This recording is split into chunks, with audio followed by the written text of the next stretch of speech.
வணக்கம். நீங்கள் இணைந்து கொள்வது நியூஸ் ஃபர்ஸ்டின் மதிய நேர பிரதான செய்தியுடன். விரிவான செய்திகளுக்கு செல்ல முன்னர் முதலில் இன்றைய தலைப்புச் செய்திகள். யாழ், வலிகாமம் வடக்கு மற்றும் கிழக்கு பகுதிகளில் உள்ள காணிகள் நாளை மீள கையளிக்கப்பட உள்ளதாக மீள்குடியேற்ற அமைச்சர் தெரிவிப்பு. இலங்கையில் விடுதலை செய்யப்பட்ட இந்திய மீனவர்கள் அந்நாட்டு அதிகாரிகளிடம் ஒப்படைப்பு.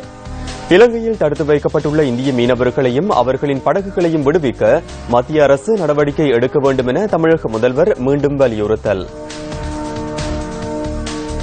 இனி விரிவான செய்திகள். முதலில் உள்நாட்டுச் செய்தி. அரசாங்கத்தின் துரித மீள்குடியேற்ற வேலை திட்டத்தின் கீழ் யாழ், வலி வடக்கு மற்றும் கிழக்கு பகுதிகளில் உள்ள காணிகளை உத்தியோகபூர்வமாக மீள கையளிப்பதற்கு நடவடிக்கை எடுக்கப்பட்டுள்ளது.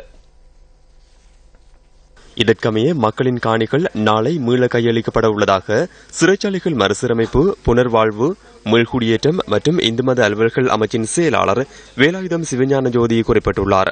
வலிகாமம் வடக்கு, தெல்லிப்பளை பிரதேச செயலக பிரிவுக்குட்பட்ட காங்கேசன்துறை தெற்கு, வீமன்காமம் வடக்கு, தையிட்டி தெற்கு, பலாலி தெற்கு, பலாலி கிழக்கு, பலாலி வடக்கு ஆகிய கிராம அலுவலர் பிரிவுகளில் உள்ள காணிகள் நாளை மீள கையளிக்கப்பட உள்ளதாக அவர் குறிப்பிட்டார்.